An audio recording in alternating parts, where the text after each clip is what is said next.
Hello everyone. Before we start, make sure to like and subscribe to the channel. And leave a comment with where you're from and what time you're watching. That way, YouTube will keep showing you stories just like this one. Now, let's begin. Nobody tells you how loud silence can be, until you find yourself surrounded by nothing but frozen emptiness. My name is irrelevant now, but what happened to me in March 2018 changed everything about how I understand survival, fear, and the absolute indifference of nature. At 34, fresh off a divorce that had gutted my savings and my sense of self, I had taken a contract job with a telecommunications company installing satellite equipment in remote Alaskan villages. The pay was exceptional, the kind of money that made you overlook the fact that you would be flying in tiny aircraft over landscapes that looked like they belonged on another planet. I had grown up in suburban Minnesota, spent my 20s chasing a career in network engineering, and somehow ended up agreeing to spend 6 weeks bouncing between communities that most Americans could not find on a map. The irony of running away from one kind of isolation straight into another was not lost on me, but desperation makes you brave in stupid ways. The morning of the crash started like any other workday in that strange chapter of my life. I woke up at 5 in the morning in a small motel in Bethel, a hub town in southwestern Alaska that served as my base of operations. The room smelled like industrial cleaner and stale coffee, and frost had crystallized on the inside of the single window, despite the heater running all night. My pilot for the day was a guy named Dean Archer, a wiry man in his early 50s with sun-damaged skin, and the kind of calm demeanor that either meant he was incredibly competent or completely checked out.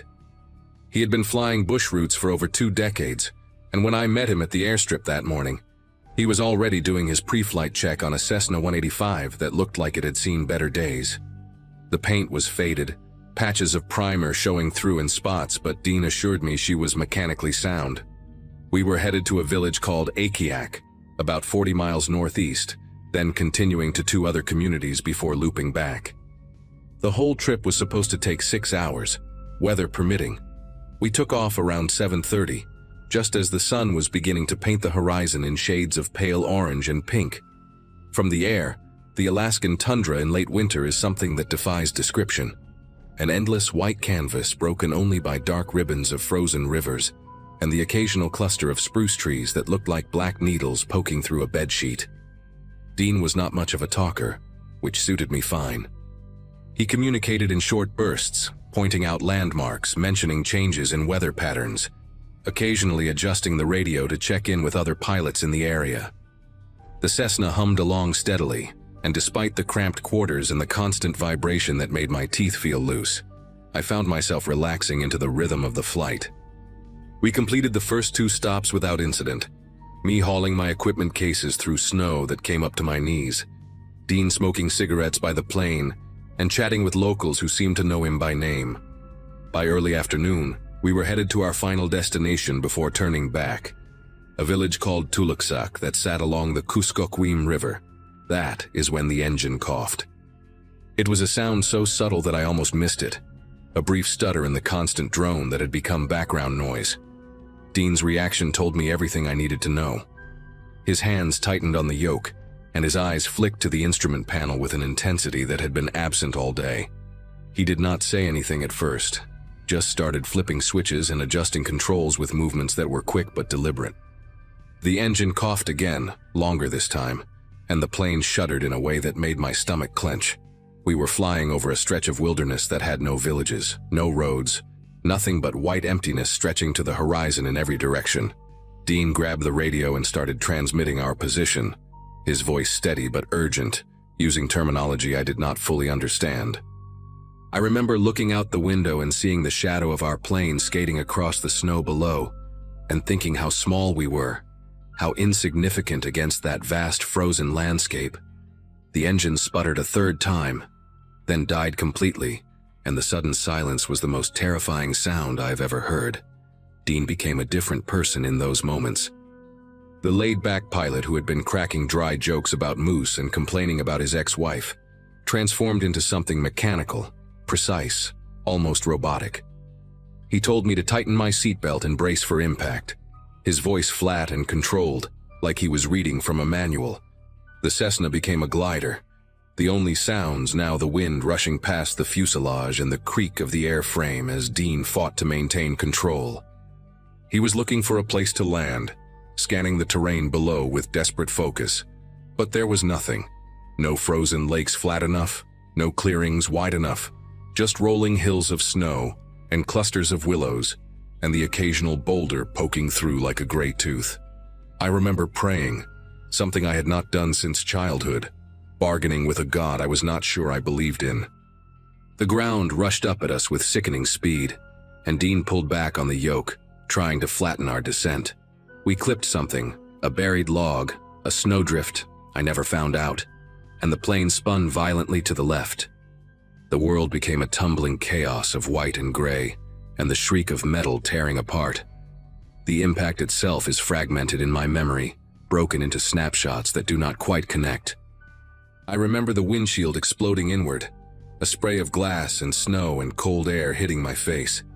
I remember the sensation of being thrown forward against my restraint so hard that the breath was crushed out of my lungs. I remember a sound like a giant crumpling a tin can, and then a sharp, blinding pain in my left leg that made me scream. When everything stopped moving, I was hanging sideways in my seat, the plane resting at an angle with the crumpled nose buried in a snowbank. Blood was dripping somewhere. I could hear it, a soft pattering sound that seemed impossibly loud in the sudden stillness. My vision swam in and out of focus, and for a long moment I just hung there, trying to understand what had happened, trying to remember how to breathe. The cold was already seeping in through the shattered windshield, a cold so intense it felt like being stabbed with thousands of tiny needles. I turned my head to look at Dean, and that is when I saw that he was not moving. His body slumped forward against the yoke, a dark stain spreading across the snow beneath his door. Getting out of that seatbelt took what felt like an eternity. My fingers were already going numb, fumbling with the release mechanism while my legs screamed in protest every time I shifted my weight. When I finally got free, I half fell, half crawled toward Dean, dragging myself across the tilted cabin floor that was now slick with hydraulic fluid and melting snow. Up close, I could see the damage. A piece of the instrument panel had broken loose during impact and caught him in the chest, and there was so much blood soaking through his jacket that I knew before I even checked for a pulse. Dean Archer, who had flown these routes for 23 years, who had told me just that morning about his daughter's wedding coming up in June, was dead. I sat there in the wreckage next to his body, shivering uncontrollably, my breath coming out in ragged white clouds, and I felt something inside me threaten to crack wide open, but the cold would not let me grieve. It demanded action, demanded movement, demanded that I focus on the only thing that mattered now, not dying in this frozen nowhere alongside a man I had known for less than 8 hours. I forced myself to assess the situation with whatever clarity I could muster through the shock and the pain. My left leg was badly injured. I could see the bone pressing against the skin just below my knee, not broken through but close, the whole limb swelling rapidly and turning colors that legs should not turn. I had cuts on my face and hands from the shattered windshield, and my ribs ached in a way that suggested at least one was cracked. The plane was destroyed beyond any hope of repair, but the fuselage was mostly intact, which meant shelter of a sort. Outside, the temperature was somewhere around 15 below zero, and the sun was already beginning its descent toward the horizon. In March, this far north, we only had maybe 5 hours of usable daylight left. I crawled to the back of the cabin where my equipment cases had been stored and found them scattered and broken open, satellite components and tools strewn everywhere. But underneath the wreckage, I found my backpack with a spare jacket, 2 granola bars, a thermos of coffee that was somehow still intact, and a cigarette lighter I had been carrying even though I quit smoking 3 years prior. Not much. Not nearly enough. But something. The hours that followed exist in my memory as a blur of pain, cold, and desperate improvisation. I knew from the survival training the company had given us, a half-day seminar that I'd mostly slept through, that staying with the aircraft was the right call. The wreckage would be easier for search teams to spot than a single person wandering through the wilderness, and the fuselage offered at least some protection from the wind that had started to pick up, driving the temperature even lower. I used pieces of torn insulation in my spare jacket to plug the hole where the windshield had been, working with fingers that had lost most of their feeling, cursing and crying and talking to myself just to fill the terrible silence. Dean's body was still in the pilot seat, and I could not bring myself to move him, so I just tried not to look in that direction. The radio was destroyed, crushed in the impact along with most of the instrument panel. I found the emergency locator transmitter under the rear seat, but the casing was cracked, and the indicator light that should have been blinking was dark and dead. Our last known position had been transmitted before we went down, but Dean had been in the middle of giving coordinates when the engine failed. I had no idea if anyone knew where we were, or if they were even looking yet. The sun set around 6 in the evening, and the darkness that followed was unlike anything I had experienced before. In Minnesota, even on the darkest winter nights, there was always some ambient light, street lamps, distant highways, the glow of civilization on the horizon. Out here, there was nothing. The blackness was so complete that I could not see my hand in front of my face, and the only sounds were the wind howling across the tundra and the occasional groan of the aircraft's twisted frame settling in the snow. I rationed the coffee, taking small sips to keep my core temperature up, and ate half of one granola bar, even though I had no appetite. My leg had swollen to nearly twice its normal size, and the pain had evolved from sharp and immediate to a deep, pulsing throb that synced with my heartbeat. I knew that was bad. The body going into shock, blood pooling in damaged tissue, the beginning of a process that could kill me just as surely as the cold. I tried to elevate the leg, propping it on one of the equipment cases, and I wrapped it as tightly as I could with strips torn from the cabin seat covers. Sleep was impossible. Every time I started to drift off, the cold would jolt me awake, or the pain would spike, or I would hear something outside, real or imagined, that sent my heart racing. Dawn came slowly, a gradual lightening of the darkness that felt like a small miracle. I had survived the night, though I was not sure how much longer I could hold on. My leg had turned a mottled purple-black color that terrified me, and I had stopped being able to feel my toes sometime around 3 in the morning. The second granola bar went down in small bites, washed down with the last of the cold coffee, and I tried to make a plan. Movement was nearly impossible. Every attempt to put weight on my injured leg sent bolts of agony shooting up into my hip and made my vision go white at the edges. But staying still meant freezing, meant letting hypothermia creep deeper into my body with every passing hour. I decided to try and make some kind of signal, something that searchers might see from the air. Using the lighter and some of the aircraft's insulation material, I managed to start a small fire in a metal container I had salvaged from the wreckage. The smoke rose in a thin gray column against the pale sky, and I fed it with whatever I could find. Pieces of fabric, paper from the flight manual, strips of plastic that sent up black plumes. It was pitiful, really.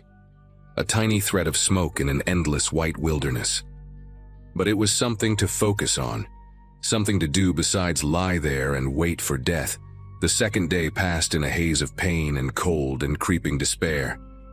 I talked to Dean's body, apologizing for things that made no sense, telling him about my failed marriage and my estranged sister, and the dog I had left with my ex-wife. I hallucinated at some point, saw my mother standing outside the shattered windshield, wearing the yellow dress she had been buried in, asking me why I had not called more often. The fire went out, and I could not get it started again. My fingers too clumsy, my coordination too far gone. I noticed that I had stopped shivering, and some distant part of my brain remembered that this was a very bad sign, that shivering was the body's way of generating heat, and when it stopped it meant you were in the final stages of hypothermia. I thought about giving up. The idea floated through my mind with a strange serenity. Just close my eyes, let the cold take me, stop fighting against something that was clearly inevitable. I probably would have done it too. I was ready. But then I heard it, faint but unmistakable, cutting through the wind and the fog in my brain, the distant thump of helicopter rotors. I do not remember much of what happened next, just fragments and sensations. I remember trying to wave, to make some kind of movement that would catch their attention, but my arms felt like they belonged to someone else. I remember the helicopter getting louder, circling overhead, and the overwhelming relief that flooded through me when I realized they had seen the wreckage. I remember voices, hands reaching for me, the painful brightness of a flashlight in my eyes. Someone was asking me questions, my name, where I was hurt, how long I had been out there, but my mouth would not form the words. They cut me out of the fuselage with tools that screamed and sparked, and then I was being lifted onto a stretcher, strapped down, carried through the snow toward the waiting helicopter. The warmth inside the aircraft hit me like a physical blow, and I started crying without meaning to, tears freezing on my cheeks before someone wiped them away. A paramedic was working on my leg, cutting away the makeshift bandages I had wrapped around it, and I saw his face go pale when he saw what was underneath. He said something to his partner that I could not hear over the rotor noise.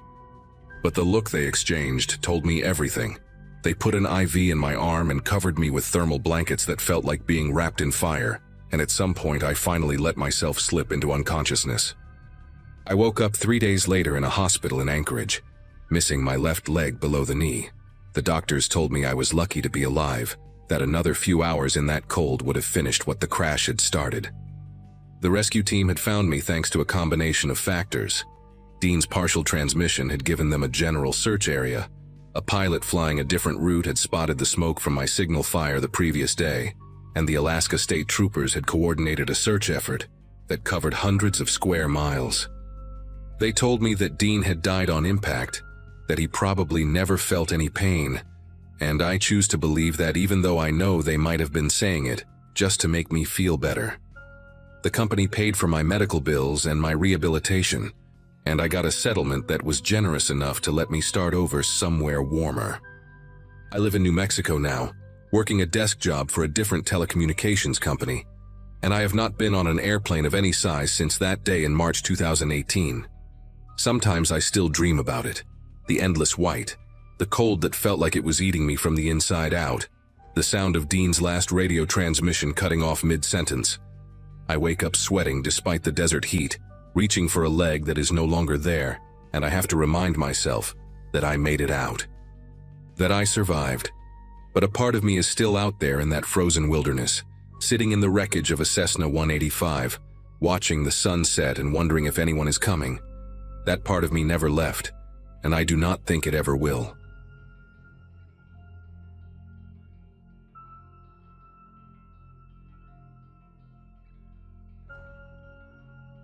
After my college graduation in 2015, my best friends and I made a pact to take one big adventure together before life pulled us in different directions.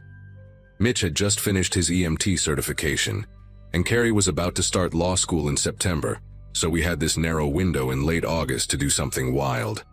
Alaska seemed perfect, raw, remote, untouched. Mitch had a cousin who worked on a fishing boat near Valdez, and he told us about this abandoned hunting lodge, about 40 miles from the nearest town, deep in the Chugach Mountains. The place had been closed since the early 90s, after the owner died, and nobody claimed the property. We figured we would hike out there, spend a couple of nights, take some photos, maybe see some wildlife.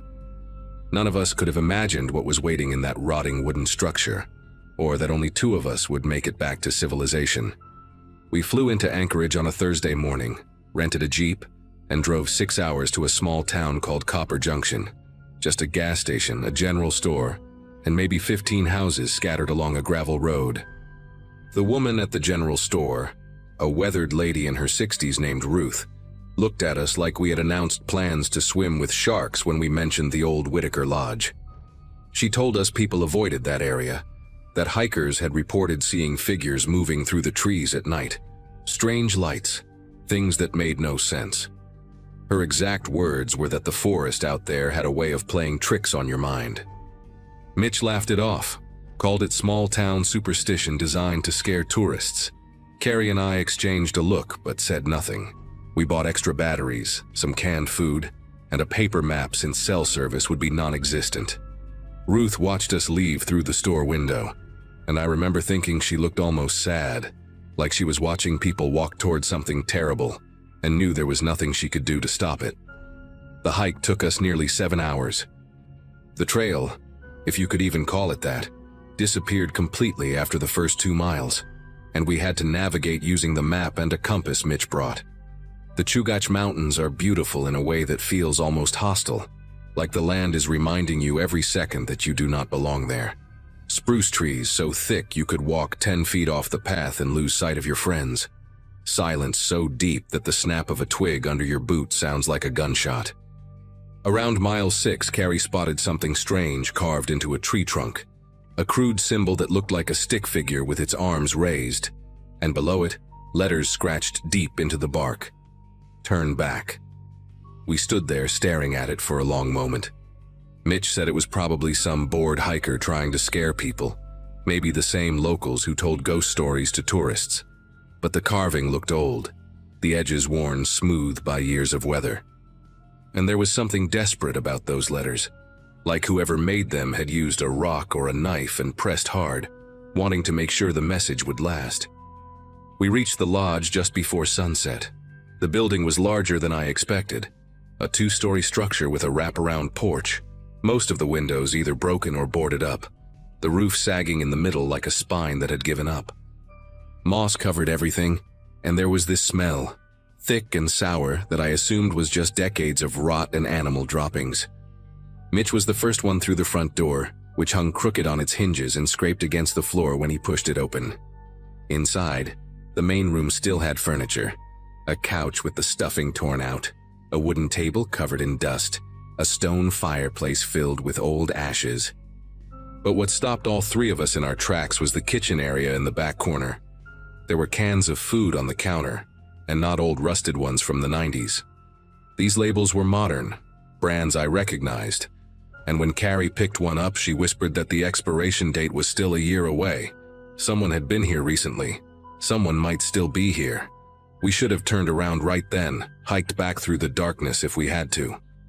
But we were tired, it was getting dark fast, and Mitch convinced us that it was probably just another group of hikers who had passed through. We decided to stay the night and leave at first light. That decision haunts me every single day. We set up our sleeping bags in the main room, near the fireplace, figuring it was the safest spot since we could see both the front door and the stairs leading to the 2nd floor. Mitch got a small fire going using some dry wood we found stacked behind the couch. Another detail that should have alarmed us more than it did, because who stacks firewood in an abandoned building? Carrie was quiet, kept glancing toward the dark hallway that led to what looked like storage rooms in the back. Around 9, she said she needed to use the bathroom and grabbed her flashlight. The outhouse was about 30 yards behind the lodge, a tilted wooden box that somehow still stood despite looking ready to collapse. She was gone for maybe 10 minutes when we heard her scream. Not a startled yelp, but a real scream, the kind that carries pure terror in it. Mitch and I grabbed our flashlights and ran outside, calling her name, our beams cutting through the darkness. We found her standing behind the outhouse, flashlight pointed at the ground, her whole body trembling. She could barely get the words out. She kept saying there were bones, human bones, and when I looked down I saw them too. A scattered pile of what was unmistakably a human ribcage, a femur, fragments of a skull half buried in the dirt. The bones were not fresh, but they were not ancient either. Some still had dried tissue clinging to them. Mitch tried to stay calm, said it could be anything, maybe a hunter who got lost and died of exposure years ago. But Carrie pointed her flashlight a few feet to the left, and there was another pile, and another beyond that. At least 4 distinct groupings of human remains, all within a 20-foot radius of that outhouse, like someone had been dumping bodies there for years. The smell I had noticed earlier, the one I blamed on rot and animals, it suddenly made a different kind of sense. We needed to leave immediately. All of us agreed on that. But it was pitch black now and the trail was impossible to navigate at night. One wrong step and you could fall into a ravine, or walk in circles until exhaustion took you. Mitch said we would barricade ourselves inside, take shifts staying awake, and leave the second the sun came up. We dragged the heavy wooden table against the front door and pushed the couch against the back entrance. Carrie found a rusty hunting knife in one of the drawers and held onto it like her life depended on it, because at that point, we all understood it might. None of us slept. We sat in a triangle facing outward, flashlights ready, listening to every creak and groan of that old building, waiting for morning. Around 3 in the morning, we heard footsteps on the porch. Not animal footsteps. These were heavy, deliberate, human. They moved slowly from one end to the other, paused near the boarded window, then continued around the side of the building. Mitch grabbed a thick piece of firewood and positioned himself near the front door. Carrie had the knife raised, her knuckles white around the handle. I held my flashlight like a weapon, which felt pathetic, but it was all I had. The footsteps stopped at the back entrance, and then came 3 slow knocks on the door. 1, 2, 3. Nobody spoke. Nobody breathed. Then a voice, low and gravelly, muffled through the wood. "I know you're in there. I saw your fire." My heart was pounding so hard I could feel it in my throat. Mitch whispered for us to stay quiet. Maybe whoever it was would leave if we did not respond. For a long moment there was silence. Then the voice again, closer now, like the person had pressed their face against the door. "This is my home. You're sleeping in my home." The handle jiggled. The couch we had pushed against the door shifted an inch. Carrie let out a small whimper, and I grabbed her arm, squeezing hard, begging her silently to stay quiet. The jiggling stopped. The footsteps retreated, slow and unhurried, like whoever was out there had all the time in the world. We heard them circle the building once more, then fade into the forest. For the next 2 hours, nothing. Just the wind and the occasional crack of branches in the distance. By 5, the sky started to lighten, and we made the decision to run. We grabbed our packs, left everything else, and Mitch pulled the table away from the front door. He opened it slowly, checking both directions, and motioned for us to follow. We made it maybe 50 yards into the tree line when Carrie suddenly stopped and pointed back toward the lodge. There was a man standing on the porch, watching us. He was tall, gaunt, with a beard that hung past his chest and clothes so filthy they looked like they had fused to his skin. He did not move, did not chase us, just stood there with his arms at his sides, his head tilted slightly to one side like a curious dog. And then he smiled. Not a threatening smile, but something worse, something empty and patient, like he knew exactly where we were going and had no doubt he would find us again. We ran. We ran faster than I have ever run in my life. Branches whipping our faces, rocks twisting under our feet, not daring to look back. We had been moving for maybe an hour when Mitch stopped and said he needed to check the map. We were lost. Nothing looked familiar, and in our panic we had veered completely off the route we had marked the day before. The forest was dense here, the trees so close together that sunlight barely penetrated, and everything looked the same in every direction. Carrie was crying quietly, trying to muffle the sound with her sleeve. I kept scanning the trees behind us, expecting to see that gaunt figure emerge at any moment. Mitch spread the map on a fallen log and tried to orient us using the compass, but his hands were unsteady and the needle kept jumping. That is when we heard it. A sharp whistle, high-pitched and deliberate, coming from somewhere to our left. Then another whistle answered from the right, and a third from behind us. There was more than one person out there. The man at the lodge was not alone. Mitch shoved the map in his pack and grabbed Carrie by the arm, pulling her forward. We picked a direction and moved as fast as we could, trying to stay quiet but knowing that whoever was out there already knew exactly where we were. The whistles continued, sometimes closer, sometimes farther, like they were hurting us somewhere specific. Around midday, we stumbled into a small clearing and found another carved message on a tree. This one was newer, the letters still pale against the dark bark. No one comes. Below it, scratched in smaller, shakier writing, "He keeps us here." Carrie started hyperventilating, and I had to hold her face in my hands and force her to look at me, to breathe with me, to stay focused. Mitch was pacing the edge of the clearing, looking for any sign of a trail, when the attack came. The man appeared from nowhere. Not the bearded one from the lodge, but someone younger, faster, wearing torn military fatigues and carrying a length of rusted chain. He swung it at Mitch before any of us could react, catching him across the back of the shoulders and sending him sprawling into the dirt. Carrie screamed and lunged with her knife, slashing wildly, and caught the attacker across the forearm. He howled and stumbled backward, giving Mitch enough time to scramble to his feet. I grabbed a rock the size of my fist and threw it as hard as I could, hitting the man in the chest. He looked at me with these pale, empty eyes, not angry, not pained, just hollow, and then retreated into the trees as quickly as he had appeared. Mitch was bleeding through his shirt, deep welts already forming where the chain had struck. We had to keep moving. For the next 3 hours, we pushed through the forest with no real sense of direction, just desperate to put distance between us and whoever was hunting us. Mitch was slowing down, the pain in his back making every step a struggle, and Carrie had gone silent in a way that scared me more than her crying had. The whistles had stopped, which somehow felt worse, like they had decided to let us exhaust ourselves before closing in. Around 4 in the afternoon, I heard something that made me want to collapse with relief. The sound of running water. We followed it and found a river, maybe 30 feet wide, moving fast with snowmelt from the mountains. I remembered from the map that a river ran near the main road about 15 miles from where we had started. If we followed it downstream, we might find civilization. We waded in, the cold shocking the breath out of us, and let the current carry us as much as we could manage while keeping our footing. Mitch slipped twice, and the second time Carrie and I had to drag him up before the water pulled him under. We stayed in that river for what felt like hours, our legs going numb, our teeth chattering so hard I thought they might crack. But nobody followed us into the water.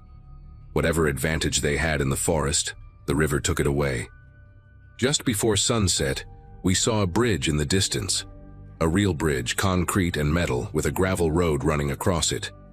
We climbed out of the river on shaking legs and stumbled up the embankment to the road. A pickup truck came by within 20 minutes, driven by a man named Earl, who took one look at us and did not ask questions, just told us to get in.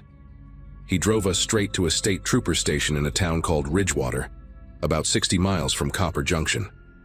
We told them everything: the lodge, the bones, the man on the porch, the whistles, the attack. They listened with expressions that shifted from skepticism to something darker as we spoke. One of the troopers, a woman with gray streaks in her hair, finally said they had been looking for a man named Vernon Crisp for almost 8 years. He had escaped from a corrections facility in 2007, serving time for multiple counts of kidnapping and assault. They had assumed he fled to Canada or died in the wilderness.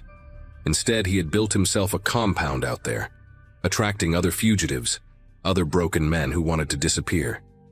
The trooper said they had received reports over the years, hikers talking about ghosts in the forest, strange figures, carved warnings, but nobody had ever come back with enough information to launch a real search. Until us. The raid happened 3 days later. State troopers, FBI, search and rescue teams, they went in with helicopters and dogs and enough manpower to sweep every inch of that mountain. They found Vernon Crisp in the lodge, sitting in a chair by the fireplace like he had been expecting them. He did not resist. The 2 other men they captured in the surrounding forest put up more of a fight, but both were taken alive. What they found behind that lodge was worse than anything we had seen. 17 sets of remains, some dating back to the late 90s, others much more recent. They also found a root cellar about 100 yards from the main building, dug into the hillside and hidden by brush. Inside were journals, dozens of them, written by people who had been kept there, some for weeks, some for months. The entries described everything: the captures, the isolation, the way Vernon would release them into the forest and hunt them for sport, the way some prisoners were forced to help him in exchange for their lives. Those carved warnings we had seen on the trees were made by the ones who managed to escape the cellar briefly, desperate attempts to warn anyone who might come after them. Most of those people never made it out of the forest. Their bones ended up behind the outhouse with all the others. Mitch spent 2 weeks in the hospital recovering from an infection that developed in his wounds. Carrie finished law school but changed her focus to victims advocacy. She works with families of missing persons now, helps them navigate the system when the police stop looking. I still live in the same apartment I had before Alaska, still work the same job, still see the same people. But something fundamental broke inside me during those hours in the forest. I check the locks on my doors 4 or 5 times before I can sleep. I cannot hear a whistle without my chest tightening. And sometimes, late at night, I think about Ruth at that general store, how she tried to warn us and we laughed it off as superstition. The ghosts she talked about were real. They were just made of flesh and bone, like us. That is the thing nobody tells you about monsters. They do not need to be supernatural to destroy you. They just need to be patient and hidden, and willing to wait for the next group of people who think the wilderness is empty. It never is. I know that now. I will never forget it.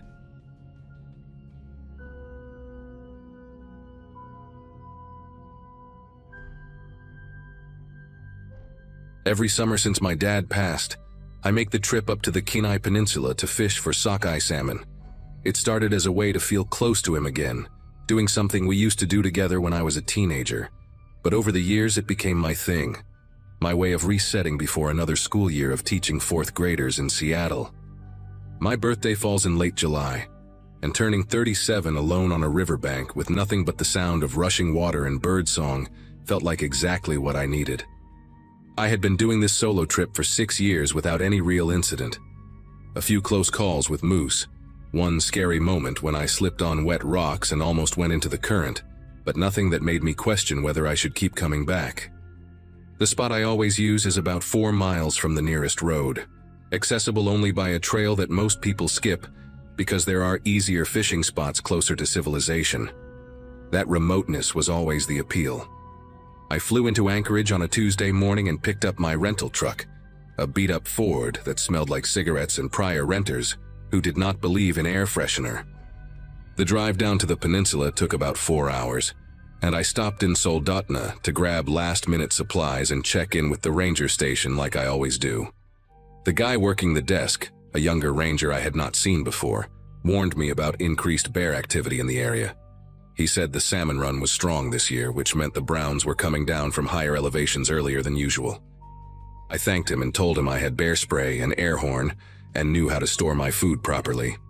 He gave me this look, not condescending exactly, but like he wanted to say something more and decided against it. I wish now that I had asked him what he was thinking. I wish I had paid more attention to the weight behind that look, instead of brushing it off as a ranger doing his job. The hike in took me about 2.5 hours with my pack, which was heavier than usual, because I had brought extra food for a 5-day stay. I reached my usual campsite around 4 in the afternoon, plenty of daylight left to set up, and maybe get a few casts in before dinner. The spot sits on a slight rise about 60 feet from the riverbank, sheltered by a thick stand of spruce trees on 3 sides. The river curves there, creating a natural pool where the salmon tend to gather before pushing upstream. I had caught my limit here every single year. I set up my tent, hung my food cache from the bare wire that someone had installed years ago between 2 tall spruces, and took a walk down to the water to check conditions. The river was running a bit higher than I remembered from previous years, probably from snowmelt, and the water had that murky glacial color that makes it hard to see more than a few inches below the surface. I noticed fish jumping out near the middle of the current, silver flashes catching the late afternoon sun, and I felt that familiar excitement in my chest. That first evening was perfect. I caught 3 nice sockeyes before the light started fading, kept 2 and released 1, and cooked dinner on my little camp stove while listening to the river. I did everything right with my food prep, cleaned the fish downstream from my camp, washed my hands and arms thoroughly, changed into clean clothes that I kept sealed in a dry bag. I was careful. I am always careful. Around 10, which is still pretty bright that far north in July, I noticed movement on the opposite bank. Maybe 200 yards away, a large brown shape moving through the brush. I could not see it clearly, but I knew what it was from the way it moved, that distinctive rolling gait. It did not seem interested in me, just working its way along the far shore, probably fishing in its own spots. I watched until it disappeared into the trees. Then I got into my tent and zipped everything up tight. I remember thinking how lucky I was to see one from a safe distance. I remember feeling grateful, not scared. I woke up around 3 in the morning to the sound of something moving through the brush near my tent. Heavy footsteps, slow and deliberate, crunching through the undergrowth, maybe 30 or 40 feet away. My heart started pounding so hard I could hear it in my ears. I lay completely still, barely breathing, my hand wrapped around the bear spray I always keep next to my sleeping bag. The footsteps circled. I could track them by sound, moving from the tree line behind my tent toward the river, then back again, At one point they stopped, and I heard this sound, a deep huffing breath followed by a low grunt. It was close enough that I could smell it, that musky, wet dog smell mixed with something rotten, probably fish. I do not know how long I lay there, maybe 20 minutes, maybe an hour. Eventually, the sounds moved off toward the river and I heard splashing in the distance. I did not sleep again that night. I just lay there with my eyes open, listening to every small noise, my body so tense that my muscles ached by morning. When the sun came up around 5, I got out of my tent to check the area. My legs were shaky and I felt that sick exhaustion you get when adrenaline has been pumping through you for hours. The ground near the tree line was torn up, deep gouges in the soft earth where something had been digging.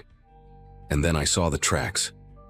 They were massive, bigger than any bear print I had ever seen in my 6 years of coming here. I put my boot next to one of them for reference, and the print was easily twice the size of my foot, with claw marks extending several inches beyond the toe pads. I am not a wildlife expert, but I have seen enough brown bear tracks to know that this was an unusually large animal. The tracks led from the woods to a spot maybe 20 feet from my tent, circled around, and then headed down toward the river. I stood there looking at how close they came to where I had been sleeping, separated by nothing but a thin layer of nylon, and I seriously considered packing up and hiking out right then, but I talked myself out of it. That is what I keep coming back to, that moment of decision. I told myself the bear was just passing through, that it had not tried to get into my food cache, that it was probably more interested in the salmon than in me. I told myself I had driven 8 hours and hiked 4 miles, and I was not going to let one close encounter ruin my trip. I checked my food hang, which was untouched, and I made noise while I cooked breakfast, banging pots together and talking loudly to myself like all the guides recommend. I even did some fishing that morning, though I stayed closer to camp than usual, and kept my bear spray clipped to my waders at all times. I caught 1 salmon and released it because I did not want to deal with cleaning fish and creating more smells. The whole time I was on the water, I kept scanning the banks, the tree line, the bend in the river where I had seen the bear the night before. Nothing. The day was bright and warm, birds singing, river flowing, and I started to relax a little. I started to think maybe I had overreacted. Around 2 in the afternoon, I was sitting on a rock near the water, eating a granola bar and resting my feet when I saw it. The bear emerged from the brush on my side of the river, maybe 150 yards upstream. It was enormous, easily the biggest brown bear I had ever seen outside of photographs. Its fur was dark brown, almost chocolate-colored, with a distinctive silver patch on its shoulder. It walked to the water's edge and stood there, and then it turned its head and looked directly at me. I want to be clear about this because it matters. The bear saw me. It knew I was there. And instead of doing what bears usually do when they encounter humans, instead of running away or at least moving off, it started walking toward me along the riverbank. Not charging, not running, just walking. Steady and deliberate, like it had somewhere to be and I was on the path. I stood up slowly and grabbed my bear spray with one hand and my air horn with the other. I started backing away from the river toward my campsite, keeping the bear in my sight the whole time. I pressed the air horn, and the blast echoed across the water, loud enough to hurt my ears. The bear paused for a second, maybe 2, then kept coming. I yelled and waved my arms over my head, trying to make myself look bigger. Nothing. It just kept that same steady pace, closing the distance between us. 75 yards now, maybe less. I could see its face clearly. The small dark eyes, the dish-shaped profile, the way its ears were pointed forward with focus and intent. My brain was screaming at me to run, but I knew that was the worst thing I could do. You cannot outrun a brown bear. You cannot outswim one either. I kept backing up, stumbling over rocks and roots, and I hit the air horn again, 3 short blasts. The bear did not even flinch. It reached the spot where I had been sitting and it stopped there, sniffing the rock, sniffing the ground where I had dropped my granola bar wrapper. And then it lifted its head and looked at me again, and it made this sound, a low, rumbling grunt that I felt in my chest more than heard. I do not know what made me decide to go for the river. Maybe some survival instinct kicked in, or maybe I just panicked and made a stupid choice. My campsite was behind me, but the bear was between me and the trail that led back to the road. The river was to my left, and on the other side of the river was more wilderness. But at least it was distance. At least it was something. The bear started moving again, faster now, and I turned and ran for the water. The cold hit me like a wall when I plunged in, that glacial runoff so cold it locks up your muscles and steals your breath. I was only in up to my waist, but the current was strong, pulling at me, and I could barely feel my legs. I pushed forward, half swimming and half wading, trying to reach the far bank. I heard splashing behind me, and I did not look back. I just kept going, my arms numb and clumsy in the freezing water. The riverbed was all loose rocks and sudden drop-offs, and twice I went under, swallowing water that tasted like ice and silt. When I finally dragged myself onto the opposite bank, I was shaking so hard I could barely stand. I turned around, expecting to see the bear swimming after me or already on my side of the river. But it was just standing at the edge of the water on the far bank, right where I had gone in, watching me. It did not try to follow, it just stood there, and after a minute or two it turned and walked back toward my campsite, disappearing into the trees near where my tent was set up. I was soaking wet, freezing, starting to feel that dangerous sleepiness that comes with hypothermia. And all my gear, my food, my truck keys, my phone, everything was on the other side of the river, with a bear that had just chased me into glacial water. I had my bear spray still clutched in my hand, but that was it. No dry clothes, no fire starter, no way to call for help. I started walking downstream along the bank, trying to keep moving, trying to generate body heat. I knew there was a fishing lodge about 6 miles downriver. I had seen it on my map when planning the trip. 6 miles through dense brush and uneven terrain in wet clothes with the temperature dropping as evening approached. I did not think about whether I could make it. I just walked. It took me almost 5 hours to reach that lodge. By the time I stumbled out of the tree line and a guest spotted me, I could not feel my feet and my lips were blue. They wrapped me in blankets and called for a medical helicopter because my core temperature had dropped to 92 degrees, which is apparently when organs start having trouble.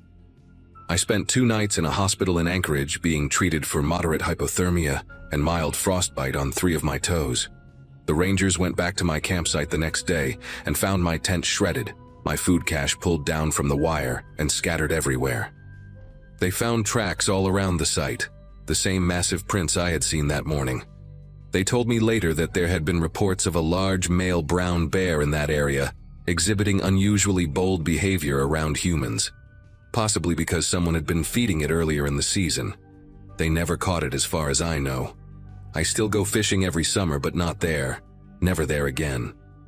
And every time I see a bear in the distance now, even in a zoo, I feel my chest tighten and I remember that steady walk along the riverbank, those small, dark eyes fixed on me.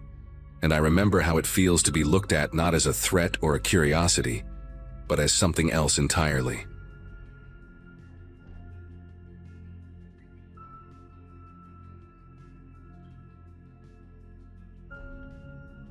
November in Alaska feels like the world is slowly dying, and that particular November felt worse than most. I had been covering crime stories for the Anchorage Daily Herald since my journalism school graduation back in 2009, staying in this frozen corner of the country because the isolation bred stories nobody else wanted to touch. My editor dropped a folder on my desk containing 6 missing persons cases spanning 15 years, all connected to an abandoned copper mine called Raven Shaft near a forgotten town named Ketchum Falls. The mine had been closed since 1987 after a collapse killed 4 workers, but hikers and amateur explorers kept wandering in over the decades. None of them came back out. Local authorities had stopped sending search parties after the 3rd disappearance because the cave system was too unstable, too deep, and too cold. The families never got answers. The cases went cold, and something about that silence made me volunteer to investigate. I spent 3 weeks researching before I ever set foot near that mountain. The mine entrance sat about 40 miles from the nearest paved road, accessible only by a rough trail that became impassable once the heavy snow arrived in December. I connected with a geological survey team from the University of Fairbanks, who had been trying to get funding to map the cave system for years. Their leader was a woman named Ingrid Solberg, maybe 50 years old with sun-damaged skin and a handshake that could crush walnuts. She had lost a graduate student to Raven Shaft in 2014 and had been petitioning the state to either seal the entrance permanently or fund a proper documentation expedition. When I told her about the article I wanted to write, she offered me something better than an interview. She invited me to join a 5-person team heading into the mine that Friday to recover whatever evidence they could find before winter sealed the mountain for good. I said yes without hesitating, which, looking back, was the first of many mistakes. Our team assembled at a ranger station about 20 miles from the site on a Friday morning, so cold that my breath crystallized on my eyelashes. Besides Ingrid and myself, there was her colleague Desmond Yates, a soft-spoken geologist in his early 60s who had mapped caves across 3 continents, and 2 younger researchers named Cynthia Park and Jonah Fielding. Cynthia handled the audio and video documentation equipment, a serious woman with cropped black hair who barely spoke during the drive-up. Jonah was the safety coordinator, responsible for the ropes, the harnesses, and the emergency protocols that I prayed we would never need. He had this nervous habit of checking his gear over and over, running his fingers along the carabiners like rosary beads. The ranger who met us was a grizzled man named Cliff Bjornson, who had been stationed in this region for over 20 years. He made us sign liability waivers that essentially said the state of Alaska bore no responsibility if we died in that hole. He also told us that if we were not back by nightfall, nobody was coming to find us until spring. The hike to Raven Shaft took nearly 4 hours through terrain that wanted to kill us with every step. The trail, if you could call it that, wound through dense spruce forest before climbing a rocky slope scattered with loose shale and patches of black ice. Ingrid led the way with the confidence of someone who had made this journey before, though I noticed her pace slow as we approached the final ridge. The mine entrance appeared suddenly, a dark wound in the gray mountainside framed by rotting timber supports that had somehow survived decades of harsh winters. A faded warning sign hung crooked from a rusted chain, the words barely legible beneath layers of grime and lichen. The opening was maybe 8 feet wide and 6 feet tall, sloping downward at a steep angle into absolute darkness. Standing there, feeling the cold air rushing up from the depths like the mountain was exhaling, I understood why people called this place cursed. Not because of anything supernatural, but because it felt hungry in a way that only truly dangerous places can feel. We descended into Raven Shaft just after noon, roped together in a line with Jonah at the front and Desmond bringing up the rear. The temperature dropped dramatically within the first 100 feet, and the quality of darkness changed from the soft gray of an overcast day to something thicker, something that seemed to press against our headlamps like a living thing. The main shaft angled downward for about 300 meters before opening into a large chamber that the original miners had used as a staging area. Rusted equipment still littered the floor. Pickaxes and ore carts and coils of ancient rope turned brittle with age. Our boots crunched on a mixture of gravel and ice crystals that had formed over decades of water seeping through microscopic cracks in the rock. Ingrid pointed her light toward the far end of the chamber, where 3 tunnels branched off into different directions, each one disappearing into its own private darkness. She explained that the left tunnel led to the collapsed section where the 4 miners had died in 1987. The middle tunnel went deeper into the mountain, descending another 200 meters before dead-ending at a flooded shaft. The right tunnel was where most of the missing persons had last been seen, according to the sparse evidence that search teams had recovered over the years. We took the right tunnel, moving slowly and carefully along a path that grew narrower with every step. The walls were slick with moisture, and in several places we had to duck beneath rock formations that jutted down like broken teeth. Cynthia documented everything with her camera, capturing the strange beauty and the undeniable menace of a place that had swallowed so many people whole. About 40 minutes into the tunnel, Jonah stopped us with a raised fist. His headlamp had caught something reflective ahead, wedged between 2 rocks near the base of the wall. He crouched down and pulled out a hiking boot, faded orange with a distinctive zigzag pattern on the sole.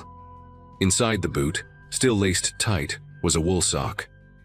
Ingrid checked her files and confirmed that the boot matched the description of gear worn by a hiker named Russell Adkins, a 24-year-old college student who had entered Ravenshaft alone in 2016 and never returned. We found only the one boot, no sign of the other, and no sign of Russell. Cynthia photographed the discovery from multiple angles while I stood there wondering what kind of circumstances would cause someone to leave behind a single boot in a place like this. The tunnel opened into a second chamber about an hour later, smaller than the first but with a higher ceiling that disappeared beyond the reach of our lights. This room felt different immediately, and it took me a moment to understand why. There were signs of habitation everywhere. A sleeping bag lay unrolled against the far wall, its fabric torn and stained with something dark that could have been mud or could have been blood. Nearby sat a camping stove, 2 empty water bottles, a scattered pile of energy bar wrappers, and a backpack with its contents dumped across the stone floor. Ingrid approached the scene carefully, instructing everyone to stay back until she could assess the situation. She crouched beside the backpack and read the name embroidered on its strap, aloud. Gretchen Moody. According to Ingrid's research, Gretchen had been part of a group of 4 amateur spelunkers who entered Ravenshaft in October of 2017. The group had planned a 2-day exploration and packed supplies accordingly. When they failed to return after 5 days, authorities mounted a limited search that recovered nothing. Now we were looking at proof that at least one of them had survived long enough to set up camp deep inside this mountain. Desmond found the audio recorder tucked inside a crevice near the sleeping bag, protected from the elements by an overhang of rock.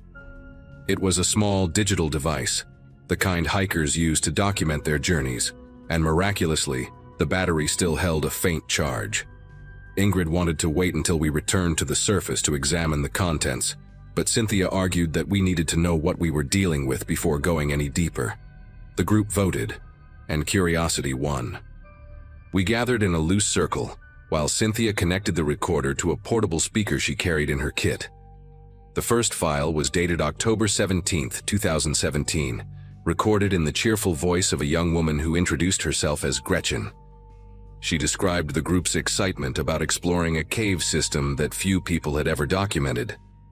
The other voices in the background belonged to her companions, a man named Isaac, another woman named Shelley, and a fourth member whose name I could not quite make out through the static. They sounded happy. They sounded alive. And somehow knowing what came next made listening to those first innocent minutes almost unbearable. The second recording was made 2 days later, and the change in tone was immediate. Gretchen's voice trembled as she explained that a rockfall had blocked their exit route. Isaac had tried to find an alternate path but returned after several hours with bad news. Every passage they explored either dead-ended or looped back to the same chamber. Their food was running low. Their flashlight batteries were failing one by one. Shelley had injured her ankle during the initial collapse and could barely walk. The fourth member, whose name was finally clear in this recording as Bo, kept insisting that he had heard movement somewhere deeper in the tunnels. Not animals, he said. Footsteps. Human footsteps. The others dismissed him as paranoid, but Gretchen's voice carried a note of doubt that suggested she was not entirely convinced. The recording ended abruptly with the sound of something falling in the distance, followed by Shelley screaming, and then silence. We sat in that cold chamber, 5 people huddled around a speaker, listening to the echoes of a nightmare that had played out in this exact spot years before we arrived. The third recording was the worst. Gretchen spoke in a whisper, her words rushed and broken by long pauses where she seemed to be listening for something. 6 days had passed since the collapse. Isaac was dead. She did not explain how or why, only that it had happened during an argument about their remaining water supply. Bo had disappeared into one of the side tunnels 2 days earlier and never came back. Shelley's ankle had become infected, and she spent most of her time unconscious, burning with fever. Gretchen described the darkness as a weight pressing down on her chest, the silence broken only by Shelley's labored breathing, and the constant drip of water somewhere in the distance. She mentioned the footsteps again. Bo had been right, she said. Someone else was in these tunnels. She had heard them too, always just beyond the reach of her dying flashlight, always moving away when she called out. She begged whoever found this recording to tell her mother that she had tried to survive. She begged them to bring her body home. The recording ended with a sound that none of us could identify, a low, scraping noise that seemed to come from multiple directions at once, followed by Gretchen whispering a single word that sounded like "run." Nobody spoke for a long time after the recordings ended. Ingrid finally broke the silence by announcing that we had collected enough evidence and needed to begin our ascent before we lost too much daylight. I noticed that her hands moved with a new urgency as she packed the recorder into a protective case. Jonah started organizing our gear for the return journey, counting heads as he always did before any movement. He counted twice, then a third time. His face went pale in the harsh white light of our headlamps, and he asked a question that turned my insides to ice. Where was Desmond? We all looked around the chamber, calling his name into the darkness, our voices bouncing off the wet stone walls and returning to us distorted and strange. Desmond had been standing at the edge of the group just minutes ago, examining some markings on the wall near the tunnel entrance. Now that spot was empty. His pack lay on the ground where he had set it down, but the man himself had vanished without a sound. Cynthia pointed her camera light toward the tunnel we had entered through, then toward two smaller passages on the opposite side of the chamber that we had not yet explored. Nothing. No movement. No answer to our increasingly frantic calls. Jonah wanted to search immediately, but Ingrid overruled him with a voice that shook despite her efforts to remain calm. She reminded us of the protocols we had all agreed to before entering the mine. If someone became separated, the group would mark the location, return to the surface, and contact authorities with proper rescue equipment. Going deeper into an unstable cave system to search for a missing person was exactly how more people ended up dead. I understood her logic, but standing there in that chamber surrounded by the belongings of people who had died alone in the dark, the thought of leaving Desmond behind felt monstrous. We compromised. Jonah and I would check the two unexplored passages for exactly 5 minutes each, while Ingrid and Cynthia stayed at the camp to maintain a light beacon. The first passage curved sharply after about 30 feet and ended in a wall of collapsed rubble that looked decades old. The second passage went deeper, angling downward at a steep grade, and about 100 feet in, my headlamp caught something that stopped me cold. A footprint in the mud. Fresh. Pointing away from the chamber, heading deeper into the mountain, the tread pattern matched the boots Desmond had been wearing. I called his name one more time, my voice swallowed by the tunnel ahead.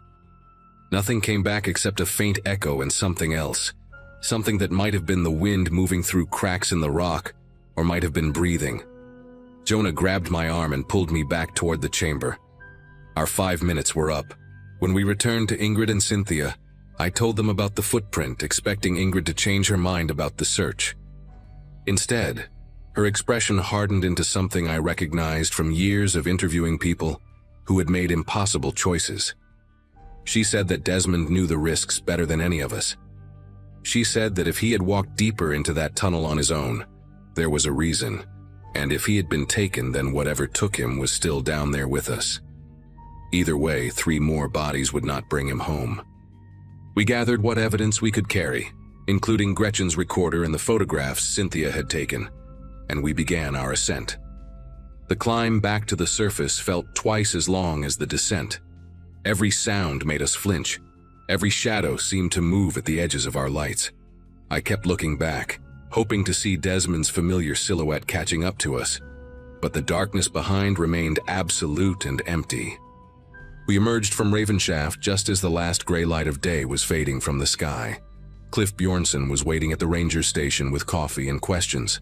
When we told him about Desmond, his face registered no surprise, only a weary kind of resignation that suggested he had heard this story before. He made calls to the state police and the search and rescue coordinator, but I could tell from his tone that nobody expected a recovery operation. The official report, which I obtained months later through a records request, concluded that Desmond Yates had likely become disoriented in the cave system and fallen into one of the many unmapped shafts that riddled the lower levels. His body was never recovered. The entrance to Raven Shaft was sealed with concrete and steel bars the following spring, and a new sign was erected warning that trespassers would face criminal prosecution. I published my article in February, though the editors cut most of the details about the recordings. and focused instead on the broader issue of abandoned mine safety. The families of the missing contacted me for months afterward, desperate for any information I had not included in the story. I told them what I could. I did not tell them about the footsteps that Gretchen heard, or about the fresh boot print leading into darkness, or about the sound I heard just before Jonah pulled me back from that tunnel. A sound like someone whispering my name from very far away, in a voice that almost sounded like Desmond.